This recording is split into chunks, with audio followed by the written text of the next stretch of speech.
इन 3 महिलाओं को तुलसी को जल भूल से भी नहीं चढ़ाना चाहिए, वरना लगेगा घोर पाप। भक्तों, एक बार देवी सत्यभामा भगवान श्री कृष्ण के पास आई और उनसे विनम्रता से पूछने लगी, हे प्रभु, आपने पहले मुझे तुलसी को जल चढ़ाने और उसके पास दीपक जलाने का महत्व बताया था, किंतु आज मैं आपसे यह जानने के उद्देश्य से आई हूं कि तुलसी को जल चढ़ाने के नियम क्या हैं, किस प्रकार की महिलाएं तुलसी को जल चढ़ा सकती हैं और कौन सी महिलाएं नहीं चढ़ा सकती। कृपया इस विषय में मेरा मार्गदर्शन करें। भगवान श्री कृष्ण ने देवी सत्यभामा के प्रश्न को सराह हुए कहा, हे सत्यभामा, तुमने बहुत ही महत्वपूर्ण प्रश्न पूछा है। तुलसी को जल चढ़ाने के कुछ विशिष्ट नियम होते हैं और उन नियमों का पालन करने पर ही इसका सही लाभ मिलता है। यदि कोई इन नियमों का पालन नहीं करता तो उसे पुण्य के स्थान पर पाप मिलता है। इसके विपरीत देवी लक्ष्मी ऐसे व्यक्ति के घर को छोड़कर चली जाती हैं। आज मैं तुम्हें 3 प्रकार की स्त्रियों के बारे में बताऊंगा जिन्हें तुलसी को जल नहीं चढ़ाना चाहिए। इन स्त्रियों द्वारा तुलसी को जल चढ़ाने से शुभ फल प्राप्त नहीं होता, बल्कि इसके विपरीत उन्हें पाप ही लगता है। किंतु हे देवी, इससे पहले कि मैं तुलसी को जल चढ़ाने के नियम बताऊं, तुम्हें सुनंदा की प्राचीन कथा सुनाता हूं। इस कथा को सुनने से 100 वर्षों तक तुलसी को जल देने का पुण्य प्राप्त होता है और जो इसे सुनता है उसके कष्ट दूर हो जाते हैं। सत्यभामा ने यह सुनकर कहा, हे स्वामी, आपके मुख से इस कथा को सुनना सौभाग्य की बात है। कृपया मुझे इस कथा का पूरा वर्णन करें, मैं इसे बड़े ध्यान से सुनूंगी। फिर भगवान श्री कृष्ण देवी सत्यभामा को सुनंदा की कहानी सुनाने लगे। भक्तों, आगे बढ़ने से पहले अगर आप भी चाहते हैं कि माता लक्ष्मी का आशीर्वाद आपके ऊपर सदैव बना रहे, तो इस वीडियो को एक लाइक करके आपके अपने चैनल को सब्सक्राइब कर लें और कमेंट बॉक्स में जय लक्ष्मी माता लिखकर अपनी हाजिरी अवश्य से लगाए। एक समय की बात है, दक्षिण दिशा में एक बहुत सुंदर नगरी हुआ करती थी। उसी नगरी में सुदेव नाम का एक विद्वान ब्राह्मण रहता था। वो वेद शास्त्रों का झाता था और धर्म कर्म में भी बहुत निपुण था। उसी के पास के एक नगर में ध्यान नाम का एक और विद्वान ब्राह्मण रहता था। ध्यान की एक बेटी थी, सुनंदा। वो न सिर्फ बहुत सुंदर थी, बल्कि गुणों में भी किसी से कम नहीं थी।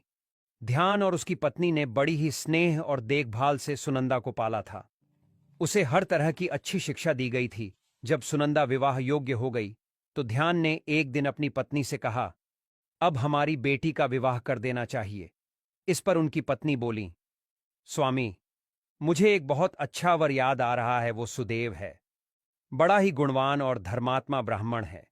अगर हमारी बेटी का विवाह उससे हो जाए तो उसका जीवन सुखी रहेगा।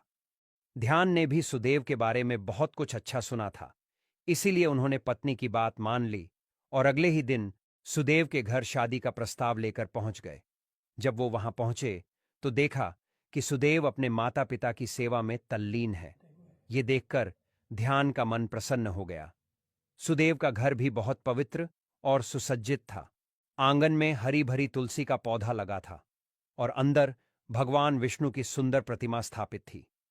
यह सब देखकर ध्यान को पूरी तरह विश्वास हो गया कि सुदेव ही उनकी बेटी के लिए सबसे अच्छा वर है। तब ध्यान ने सुदेव से कहा, हे ब्राह्मण देव, मैं अपनी पुत्री का विवाह आपके साथ कराना चाहता हूं। मैंने आपके जैसा संस्कारी और गुणवान वर कहीं नहीं देखा। सुदेव के माता पिता ये सुनकर बहुत खुश हुए और उन्होंने सुदेव से सलाह की। सुदेव भी विवाह के लिए तैयार हो गया।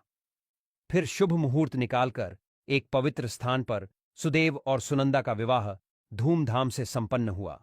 विवाह के बाद सुदेव सुनंदा से बहुत प्रसन्न रहता था। उसके रूप, व्यवहार और गुणों ने सबका दिल जीत लिया था। सुनंदा हर रोज सुबह सबसे पहले उठती, आंगन की सफाई करती, फिर स्नान करके तुलसी में जल चढ़ाती और भगवान विष्णु और मां लक्ष्मी की पूजा करती। पूजा के बाद वह भोग बनाती और उसमें तुलसी के पत्ते डालकर भगवान को अर्पित करती। वो अपने पति, सास और ससुर की सेवा पूरे मन से करती थी। उसकी मधुर वाणी और सेवा भाव से सब उससे बहुत खुश रहते थे। भगवान को भोग लगाकर अपने पति को भोजन कराकर ही वह स्वयं भोजन करती थी। सुनंदा के ससुराल में उसकी यह दिनचर्या और सेवा भाव देखकर हर कोई उसकी प्रशंसा करता। उसका जीवन संपूर्ण सादगी और भक्ति से भरा हुआ था। उसके आचरण और भक्तिभाव ने उसके घर के वातावरण को भी पवित्र बना दिया था। भगवान श्री कृष्ण ने सत्यभामा को यह कथा सुनाते हुए कहा, हे सत्यभामा, सुनंदा जैसी पतिव्रता स्त्रियों के कारण ही घर में सुख शांति और समृद्धि बनी रहती है। जो स्त्रियां नियम पूर्वक तुलसी को जल चढ़ाती हैं और पूजा करती हैं, उनके घर में देवी लक्ष्मी का वास होता है और उनका जीवन खुशियों से भरा रहता है। इसलिए हर स्त्री को यह ध्यान रखना चाहिए कि वह पवित्रता और सही नियमों का पालन करते हुए ही तुलसी की पूजा करे। सत्यभामा ने यह कथा सुनकर भगवान श्री कृष्ण को धन्यवाद दिया और उन्हें विश्वास दिलाया कि वह इस ज्ञान का पालन करेंगी। रात को वह पति के चरण दबाकर उसके सो जाने के बाद सो जाया करती थी। सुनंदा के अंदर एक पतिव्रता नारी के सभी लक्षण थे और वह अपने पति को ही परमेश्वर मानकर उनकी सेवा करती थी। सुनंदा ने कभी अपने पति के अलावा अन्य पुरुष के विषय में विचार नहीं किया। वह सत्य धर्म का पालन करने वाली और धर्म कार्य करने वाली पवित्र स्त्री थी। उसने कभी कोई अशुभ कार्य नहीं किया। सुनंदा के ऐसे सात्विक और सरल स्वभाव को देखकर मां लक्ष्मी उस पर मेहरबान थी। मां लक्ष्मी स्वयं चलकर उसके घर में आकर निवास करने लगी, जिससे सुनंदा के जीवन में सुख समृद्धि और भी अधिक बढ़ गई। भगवान श्री कृष्ण कहते हैं, हे देवी सत्यभामा देवी, लक्ष्मी उन्हीं स्त्रियों पर अपनी कृपा दृष्टि बनाए रखती है जो पतिव्रता होती है और जो सत्य धर्म का पालन करती है। सुनंदा के अंदर वे सभी लक्षण थे जो एक श्रेष्ठ पतिव्रता नारी के अंदर होने चाहिए। सुनंदा और उसके जीवन की यह घटना एक गहरी सीख देती है, जहां उसने अनजाने में एक भूल की जिसने उसके पूरे परिवार को संकट में डाल दिया। एक दिन सुनंदा का पति, जो अपने कामुक भावनाओं के वशीभूत हो गया था, सुबह स्नान के बाद उसके पास आया और उनके बीच शारीरिक संबंध स्थापित हुए। इस घटना के बाद सुनंदा ने अपने दैनिक नियमों की उपेक्षा कर दी। बिना स्नान किए उसने तुलसी को जल अर्पित किया और उसे स्पर्श किया। यह वही क्षण था जब सुनंदा के शरीर में महामोह का प्रवेश हुआ और उसके जीवन में विपत्तियों का सिलसिला शुरू हो गया। सुनंदा के इस कृत्य से देवी लक्ष्मी नाराज होकर उसके घर को त्याग कर चली गई। लक्ष्मी के चले जाने से घर का वातावरण पूरी तरह बदल गया। मोह के प्रभाव में सुनंदा के सारे इंद्रिय भ्रमित हो गए और वह अपने धार्मिक कर्तव्यों से दूर होती गई। यह मोह केवल सुनंदा तक ही सीमित नहीं रहा, इसका प्रभाव उसके पति पर भी पड़ा। वह भी हमेशा काम भावना से घिरा रहने लगा और धर्म से विमुख हो गया। एक दिन सुनंदा के पति ने सभी मर्यादाओं का उल्लंघन किया और मासिक धर्म के दौरान उसके साथ संबंध स्थापित कर लिया। इस कृत्य से सुनंदा के शरीर में विद्यमान ब्रह्महत्या का पाप उसके पति में स्थानांतरित हो गया। इसका परिणाम भयावह था। वह पाप सुनंदा के पति को तुरंत ही कोढ़ जैसे गंभीर रोग से पीड़ित कर गया। उसके शरीर पर जलन और छाले हो गए और वह दर्द से कराने लगा। सुनंदा की सास जब यह सब देखती है तो वह क्रोधित होकर सुनंदा को दोषी ठहरा है। वह सुनंदा को पापिनी और कुलट्टा कहकर घर से बाहर निकाल देती है।